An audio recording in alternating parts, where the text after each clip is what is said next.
It is Locked On Jazz for the 20th of May. A recap of the week of Ainge. Plus, we go to the mailbag. What was the problem inside the locker room? Who wants Donovan and Rudy? What are the three goals of the franchise? What can we get for Mike Conley?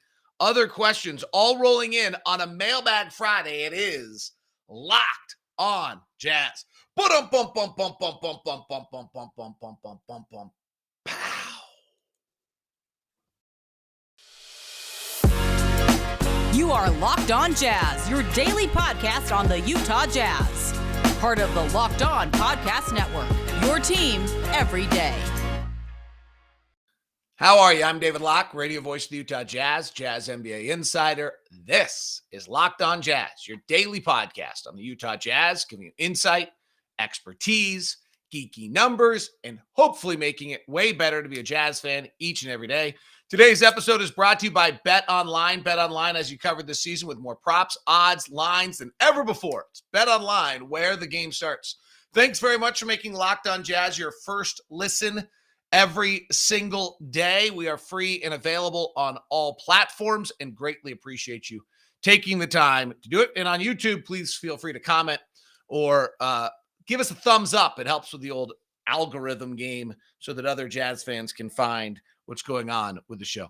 All right, we're going to go to a mailbag in a moment, but I wanted to recap what took place with our week of Ainge, and then some questions back to the Dallas series, our goals as a franchise, Don and Rudy, bunch of player questions, some interesting rule changes questions, locker room issues. We'll touch on all those as we continue. All right, so the recap of the week of Ainge. I was left with kind of four major takeaways. Great recognition of his own talent. I thought that was super interesting as you ran through 20 years of how perfectly willing to move guys, perfectly willing to trade guys, but kept his own guys at a pretty high level. Number two, that he was able to get little pieces of value, different places along the way. And I think that he also, those little time, and at the same time, he values stars, right? He had that 50-win team that was kind of cute, and then he went and got Al Horford, who pushed him over the top, and we're seeing is just, truly one of the great players in this game. And then he went and got Gordon Hayward, and then he went and got Kyrie Irving, and then when he didn't have Kyrie, he went and got Kemba. Like, he values stars. And then the last piece of the puzzle is I think he valued control. That when we looked at Jimmy Butler, and we looked at Kawhi Leonard, and we looked at Paul George, and these one-year contracts that come in and suddenly own the franchise, he wasn't interested in that. So what is the impact of that? So the first one that is a little nerve-wracking to me, quite honestly, is that we didn't make any moves at the deadline. And we didn't have a lot of moves to make at the deadline, but I would guess that Ainge had, by the deadline, had some clear view. It's clear he'd been watching us for a long time and kind of knew what was going to happen. That he had clear views of what he thought of our talent. And that they didn't make any moves at the deadline makes me concerned that he couldn't get any value for the players that he would be interested in moving at the deadline that would have made us better, right? We were in an interesting place at the deadline because we were coming off that miserable January. We were still pretty good, but we kind of knew we needed some more pieces.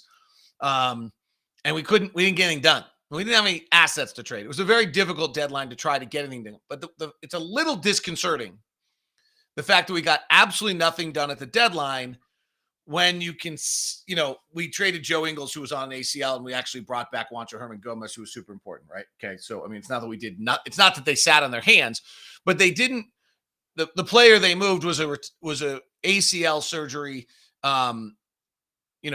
expiring contract that you basically, if you didn't move it, you got nothing for it.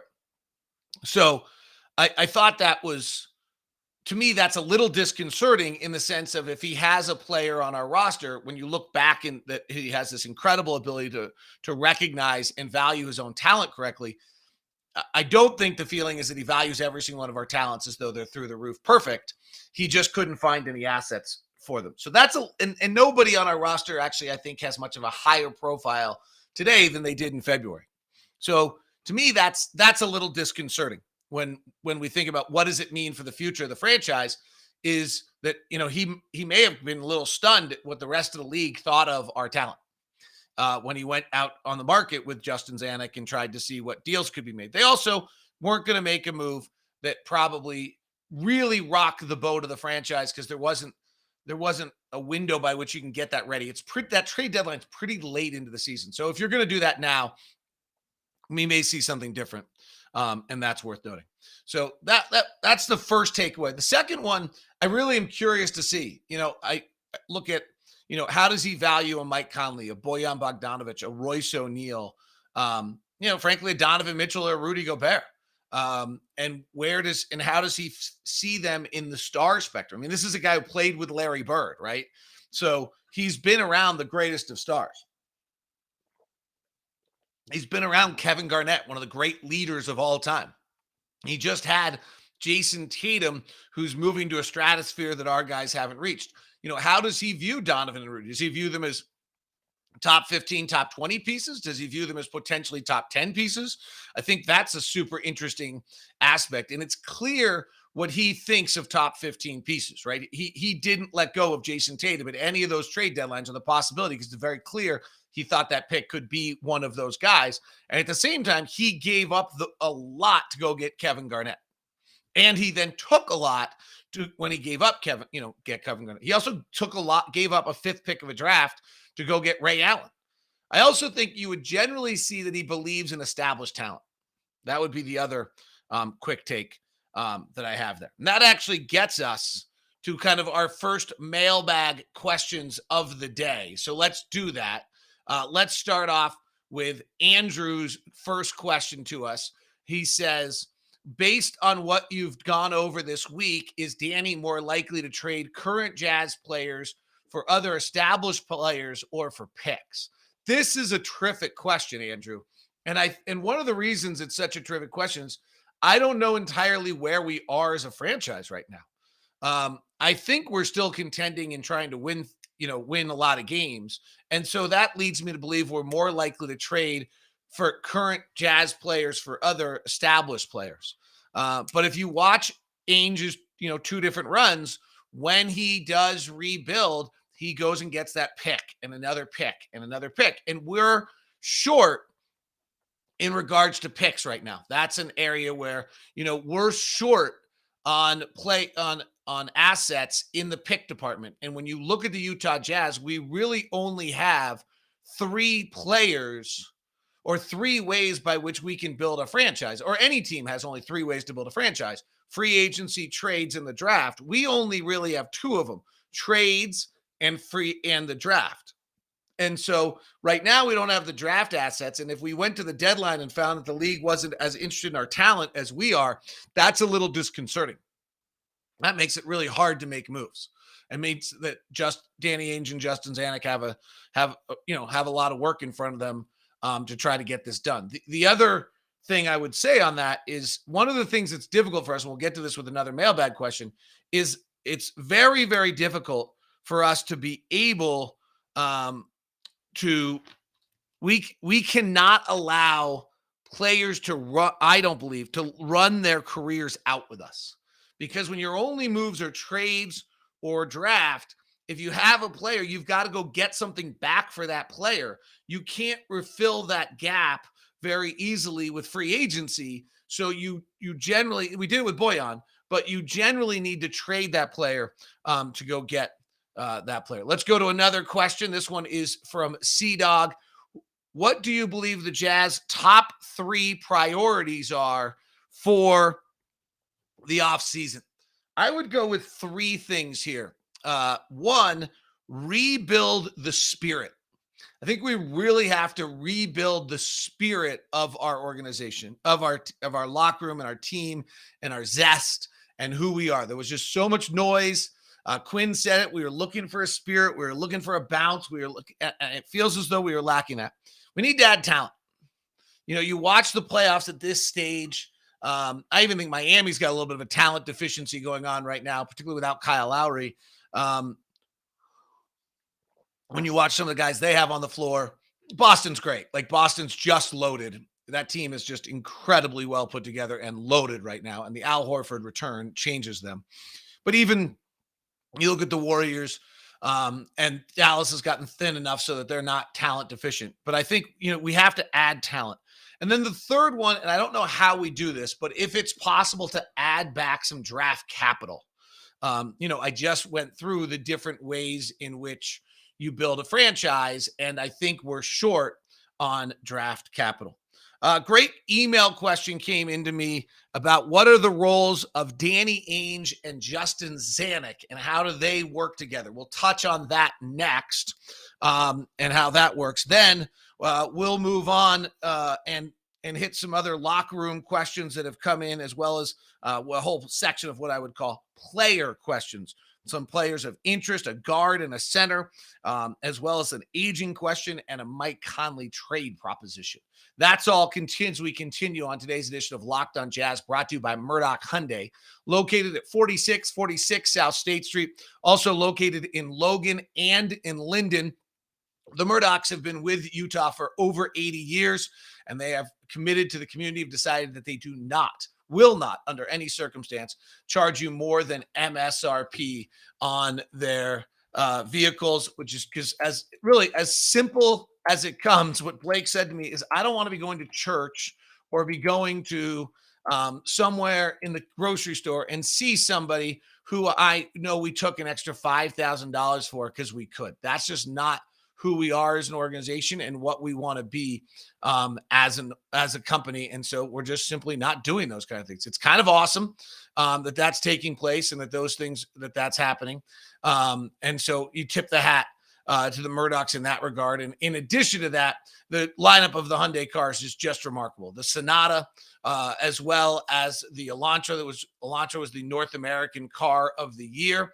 And then you continue from there, and you look at the SUV lineup, which is the Santa Fe, as well as the Kona, and then the beautiful, incredible Palisade at the top of the list. It's all at Murdoch Hyundai at 4646 South State Street, also located in Logan and in Linden. Feel free to just hit me with an email if you want to be set up with a VIP meeting. Today's show is also brought to you by Built Bar.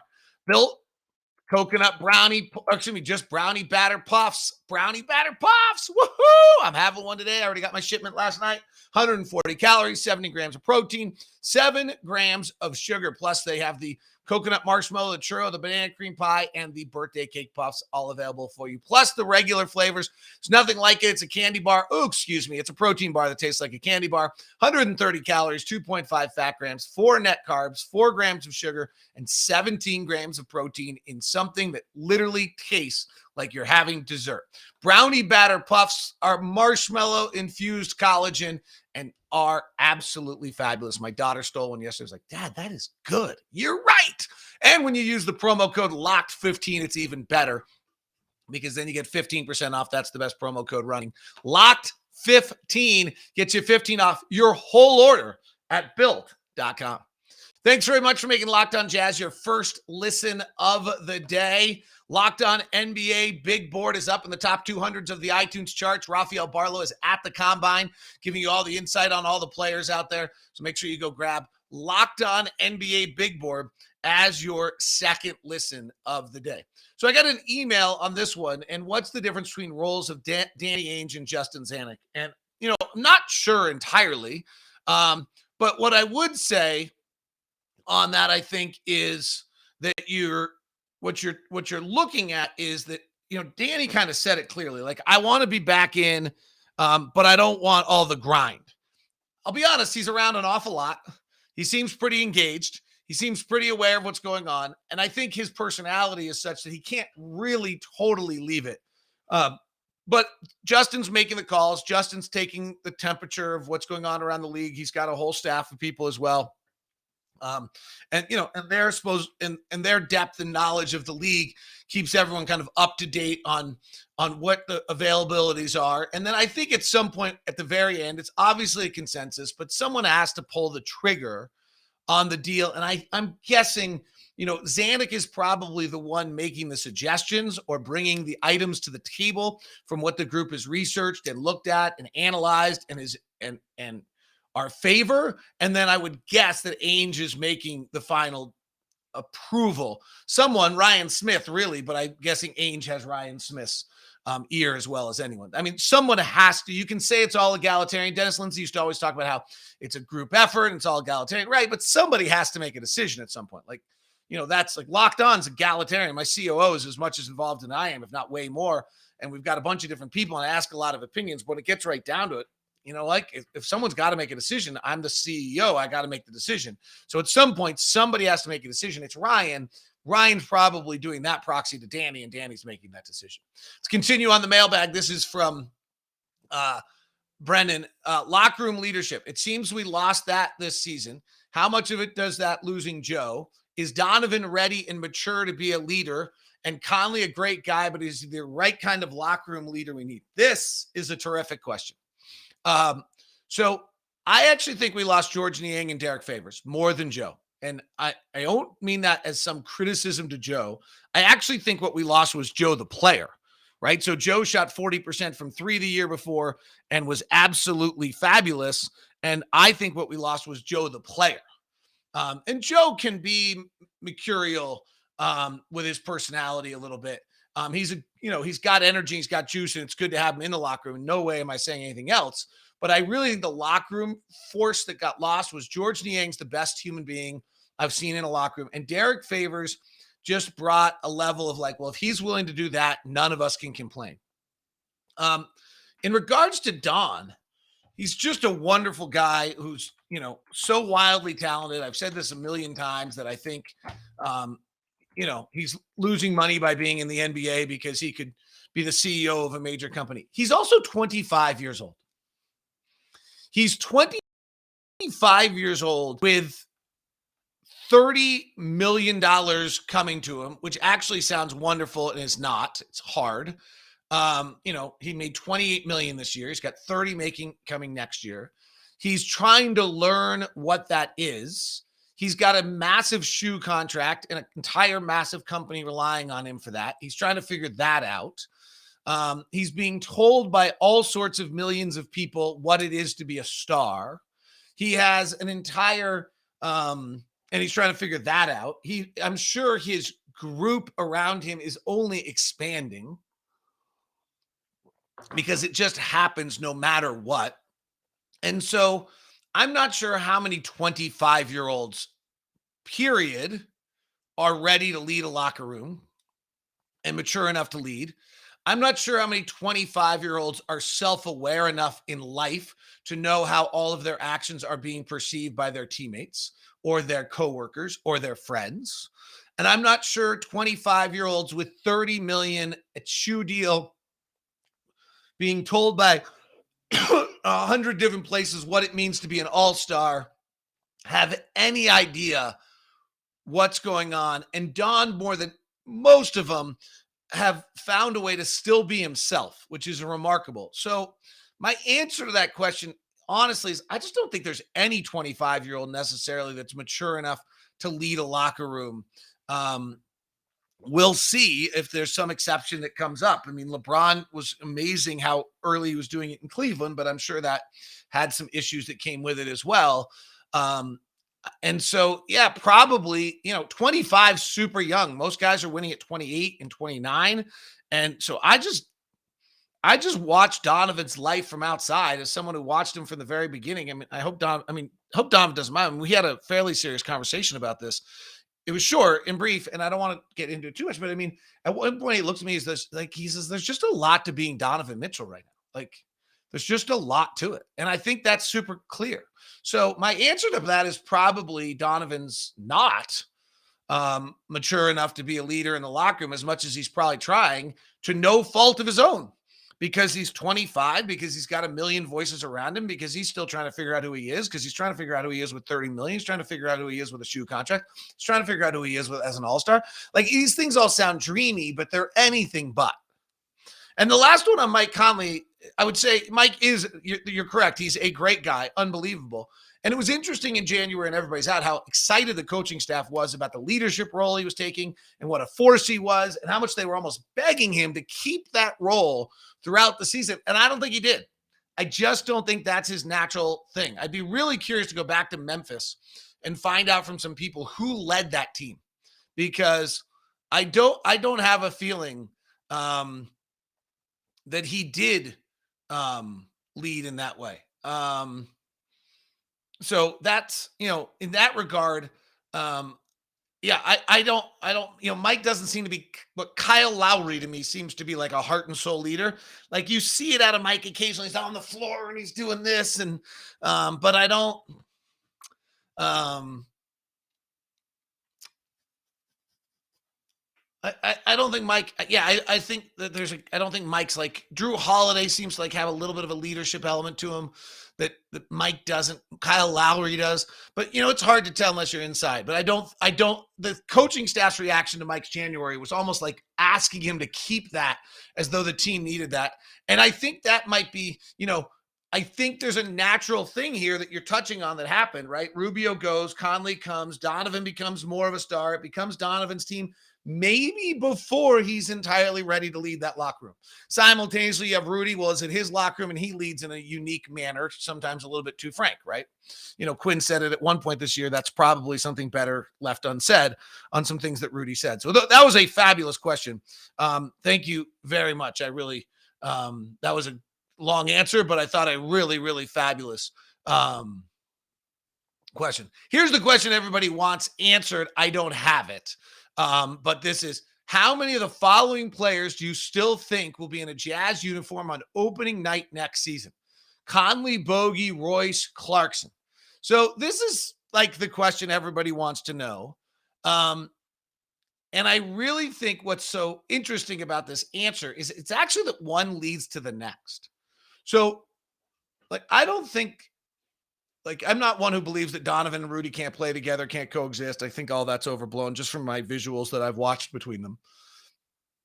But if you're the Jazz and you suddenly go out to market and you can't get anything for Conley, Bogey, Royce, or Clarkson, and there's nothing out there, then are you suddenly have to make the next move, which is at peak value for Donovan and Rudy? You suddenly have to move one of them, because you can't move any of these other guys. If you go out on market and you actually get a really good Conley deal that works for you, does that also mean that in some ways, because of the Conley deal, now that means that you make a Bogey deal, right? There's Spencer, who's a Locked On listener and very active, is big on Marcus Morris. Well, if we get Marcus Morris, then suddenly you're probably moving Bojan Bogdanovic. And then if Bojan Bogdanovic brings back something, maybe you move something else, right? So there is a domino effect to all of these. And so this question is absolutely impossible to answer because I don't have any idea what's happening on the first domino. And that's what makes this offseason so totally incredible to see what takes place and how everyone reacts to it.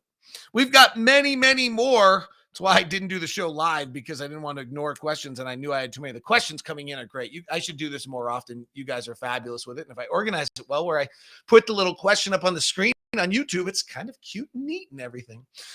Today's show is brought to you by Bet Online. A lot of fun going on at Bet Online. The Preakness is right around the corner. Another fun day of horse racing. Me and my horse racing. Thank goodness I haven't become completely derelict yet. Our partners at Bet Online continue to be the number one source for all your betting needs and sports info. Find all the latest odds, news, and sports developments, including this year's basketball playoffs, Major League Baseball scores, fights, and even next season's NFL futures are up. Bet Online is your continued source for all your sport wagering info, for live betting to playoffs, esports, and more. Head to the website today and use your mobile device to learn more about trends and action. Bet Online, where the game starts. Let's check one line or two quickly. I was trying to see. I don't think they have the first pick of the draft up yet. They do have all the horse racing. They've got a fun thing, by the way, going on with some of the Major League Baseball. You can bet a series, which I thought was super cool. You can also bet the run, hit, error combination on certain games and players and things of that nature. So there's some actually fun little things there. World Series Major League Baseball right now. Dodgers are plus 450, Yankees plus 650, Mets plus 750, Astros plus 900, and the Brewers plus 1,000 if you're interested in tonight's Warriors game. The Warriors are a 6-point favorite over the Dallas Mavericks, and Boston is a 6.5-point favorite over Miami. Wow. Boston Golden State's what they think we got coming. How about that? It is Locked On Jazz, your daily podcast on the Utah Jazz. Thanks very much for making us your first listen of every day. If you're looking for your daily 30-minute NBA podcast, it's Locked On NBA. All right, let's get to some player questions that have come in. Does Gary Harris get priced out of the Jazz free agency price range? A little of this depends on what moves we make. We're way over the cap. Joe Ingles' contract comes off, helps us get a little bit under the cap. We do have the mid-level exception available. I do think Orlando's a super interesting trade partner right now. They have too many players, and they probably need some veteran something in that roster, particularly after getting the number 1 pick. I think there's going to be a huge urgency on them to make the playoffs. And it caught me the other day when Leaf Tulane was on Locked On NBA Big Board and made the comment that he didn't think that this pick was going to move them out of the lottery. And yet, that to me is a little bit of a disconcerting thing if you're them, because there's going to be, once you get that number 1 pick, you're going to have huge pressure. And they've got a bunch of pieces that are overlapping. So I think there's some interesting, areas that they've got. Wendell Carter Jr., Jalen Suggs, Franz Wagner, Cole Anthony, who I all think are major, major pieces for their future. Gary Harris is probably not coming back. Gary Harris is a mid-level exception player. Does he get the full $9 million? I don't know. But you wonder whether there's a sign and trade in there you might do with Orlando, because they might want some veteran essence or some little depth to who they are. So I think that's a really solid name to kind of keep an eye out on for this offseason. Another question that came in specific to a player was about, and I love this. I love the fact that the league's going small and we keep still talking about going big, was about Christian Wood and whether or not we'd be interested in keeping Christian Wood to start along with Rudy and Don. Now, Christian can go out and play the 5. He can go shoot outside. He's a secondary rim defender, as T-Ray is saying. My understanding was Houston was trying to get off Christian Wood at the trade deadline. Christian Wood's been kind of all over the place. I actually generally think, I might be wrong on this, my vibe is I would stay off Christian Wood. Just feels like there's a lot more there than what's going on the court. And so I think I would stay off of that. But I do think, hey, I'm talking about Kristaps Porzingis. You're talking about Christian Wood, and the league doesn't have anybody over 6'10" playing. So it's kind of an interesting, Mark Cuban gave that whole speech about should we zig when they zag? And I think it was actually one of the worst moves ever in like a franchise history when he did that, in the sense that I think they actually had a championship team that they could have put together, and he then continued to, to like go the other direction. I think they could have actually probably won another championship. Jake points out something in one of his questions that I pointed out to kind of open this show. We tried looking at every single team at trade options at the deadline and didn't seem like we really found much. Has anything changed since then that we might get better trades? And the answer is actually yes.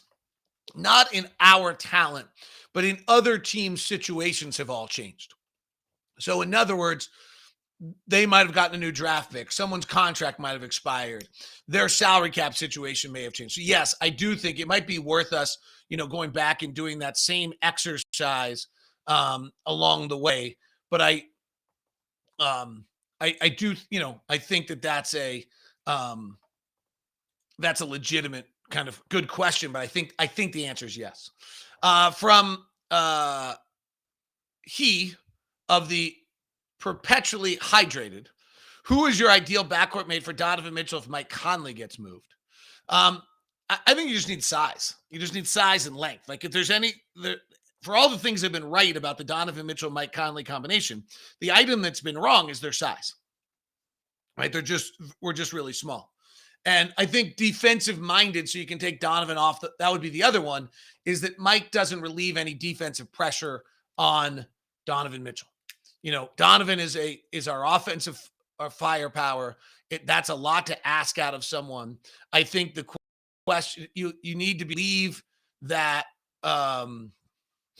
you need to be able to relieve that pressure off Donovan.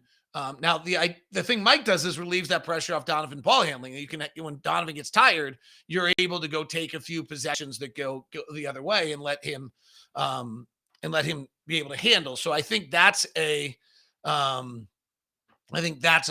big issue. Let's go to the final question from Seth. How much does Ainge, and I've got 23 others, but you guys were great. How much does Ainge value length? I think he values some strength and toughness as much as length. Like you look at a Marcus Morris, you look at a Marcus Smart, you look at a Kendrick Perkins, some players that he held on to for a long time while he moved other players. Like he's been perfectly willing to draft a Terry Rozier or an Avery Bradley who are small. He also went and got Jason Tatum and Jaylen Brown early. He went and got Grant Williams, who's small later in the draft. So one of the things I was most impressed with was the different types of players that Ainge went and got at different points in the draft.